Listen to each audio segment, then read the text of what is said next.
राजा को संसार में रहने का कोई अधिकार नहीं है जो अपने प्रजा के दुखों को दूर ना कर पाए, प्रजा की रक्षा ना कर पाए और अपनी प्रजा को पुत्र के समान प्रेम वात्सल्य ना दे पाए। हमारे परम पूज्य गुरुदेव जी ने बताया है,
जो अपने माता पिता अपने कुल खानदान पर महाराज धब्बा पड़ जाए, दाग लगाए, और ऐसी औरत को संसार में रहने का कोई अधिकार नहीं है दादा जो अपने हाथों से अपने परिवार का विनाश कर दे।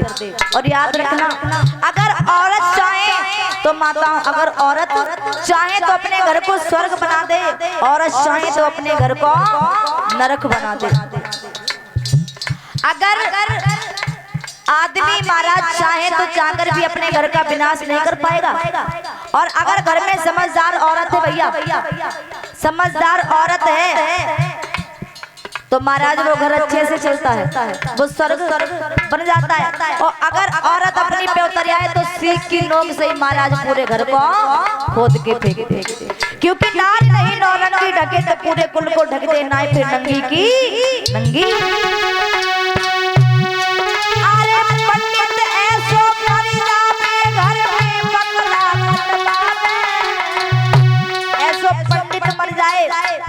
जो धर्म के नाम पर अधर्म,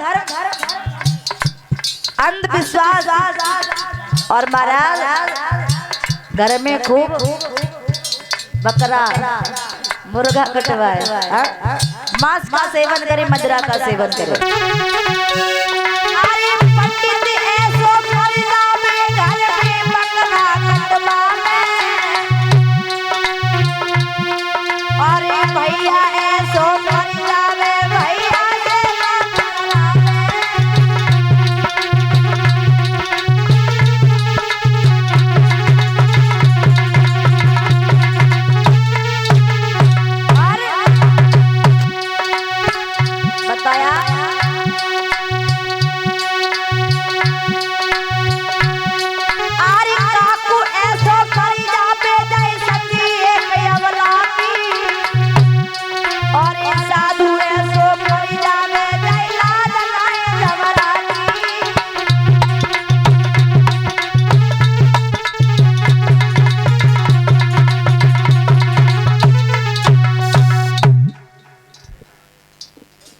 विद्वानों ने कहा है, ऐसो भैया मर जाए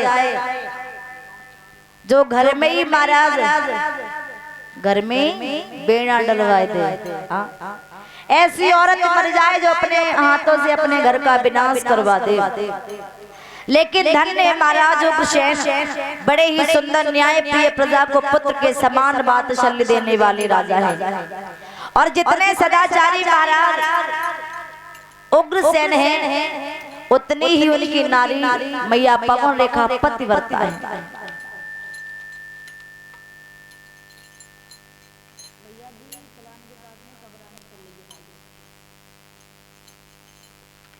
इधर दादा, और जिस समय हमारे सनातन धर्म में पतिव्रता माताओं का नाम लिया जाता है, सती, सीता, सावित्री, अनुसुईया, और जो मैया पवन रेखा है ये भी कोई कम पतिव्रता नहीं है, बहुत बड़ी पतिव्रता है।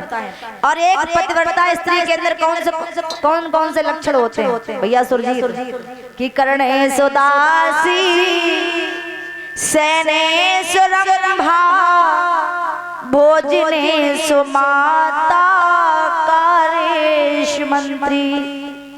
यानी घर में रहकर के कार्य ऐसे करते हैं जैसे एक दासी काम करती है। और करना चाहिए, हर स्त्री का ये धर्म है। पति से प्रेम करें तो वैसे प्रेम करना चाहिए जैसे रंभा इंद्र से प्रेम करती है। अगर पति महाराज बाहर से काम करके आ रहा है तो एक स्त्री का, एक औरत का ये धर्म बनता है कि अपने पति को भोजन कराएं तो दिल में वो भाव, वो प्रेम होना चाहिए जो प्रेम एक माँ के दिल में उसके पुत्र के लिए होता है। सेवा करें तो दासी की तरह, कार्य करें सुमंत्री की तरह। और परीक्षित महाराज परीक्षित है ही ना। अब बताओ जब नेटवर्क ना मिले तो यज्ञपति महाराज कौन से, तो तुम ही आ जाओ। अरे देखो परीक्षित जी को देख करके कथा कहते तो फिर अच्छा लगता है। वे तो है नहीं, वे चलेगी बाजार, तो तुम ही आगे बैठ जाओ। हाँ, कनेक्शन मिलना चाहिए थोड़ा बहुत। अब थोड़ी देर में तुम्हें परीक्षित महाराज बन जाओ, ठीक? हाँ। तो दादा देखो स्त्रियां भी, यानी जो स्त्रियां हैं वे 4 प्रकार की हैं। जो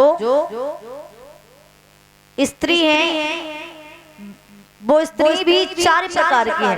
पहली उत्तम, उसके बाद में मध्यम, उसके बाद में लघु और उसके बाद में अधम। यानी 4 प्रकार की नारियां हैं, उत्तम, मध्यम, लघु और अधम। अब चारों प्रकार की नारियों में अंतर क्या है? पहली नारी उत्तम जानो, पहली नारी उत्तम जानो जो ऐसो भेद बतावे और जो पर पति को देखने के काजे पलक उनाए उठावे। पहली उत्तम नारी, यानी उत्तम नारियां जो होती हैं अपने पति के अलावा किसी दूसरे पति की ओर निगाह उठा करके नहीं देखती है। लेकिन इस कलयुग में ऐसी तो नहीं है कोई भी। हाँ, द्वापर त्रेता सतयुग में थी लेकिन जब कलयुग में नहीं मिली है। हाँ। और उसके बाद में आती है मध्यम नारी जो कैसी होती है? नारी दूसरी मध्यम जानो बोले मीठी वाणी। भैया राजीव, नारी दूसरी मध्यम जानो बोले मीठी वाणी और परिपति को भाई को समझे मन में नाए गलानी। जो मध्यम नारियां होती अपने पति को तो महाराज परमेश्वर के समान मानती है। अगर कोई दूसरा महाराज पुरुष है तो उस पुरुष के अंदर अगर छोटा है तो उसको महाराज, अगर अपने से छोटा है तो भाई, अपने से बड़ा है तो महाराज, अगर अपने पिता की उम्र का है तो पिता, चाचा, और अगर महाराज अत्यधिक छोटा है तो उसको पुत्र के समान। और उसके बाद में आती है तीसरी नारियां लघु। तो नारी लघु तीसरी जानो रहती है चितवन में। लला सुरजीत तीसरी नारी। तो नारी तीसरी लघु को जानो रहती है चितवन में और पर पति को भोगन की आशा रखती अपने दिल में। जो तीसरी नारी होती लघु, वे कैसी होती?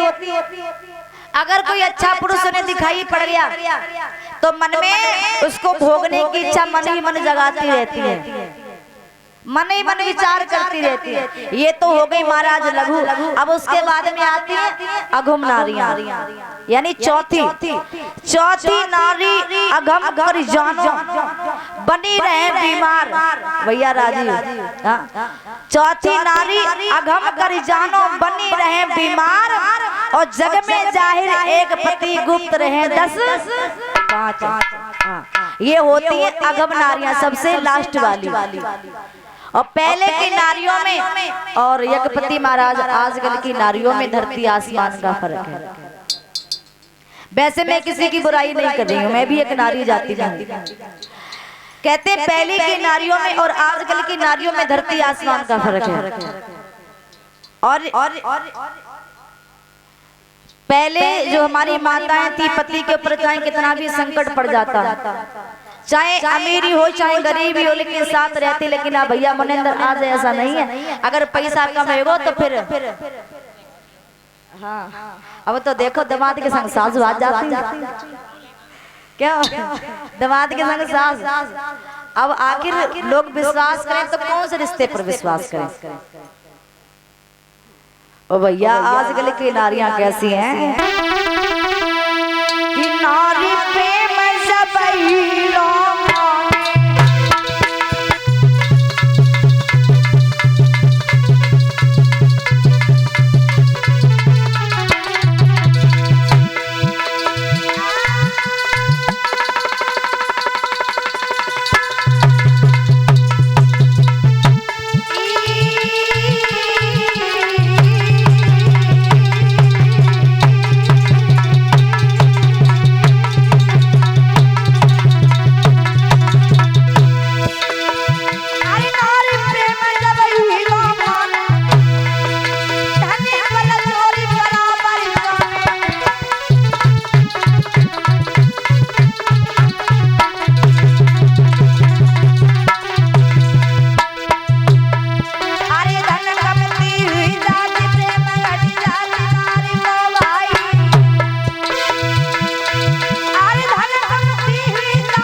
धन कमती हुई जाती प्रेम घट जाते नारी को भाई। और जाते से ब्याह के आई को सुख नाए जानो। हाँ समोसा, तुम समोसा की बात कर, जलेबी उलाई खाई कमाऊं।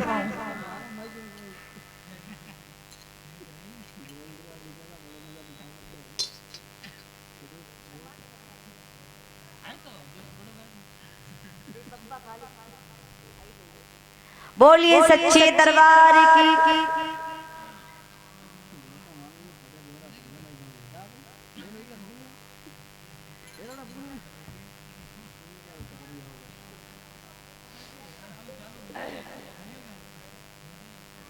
बोली बांके बिहारी लाल की, सावरे सरकार की जय।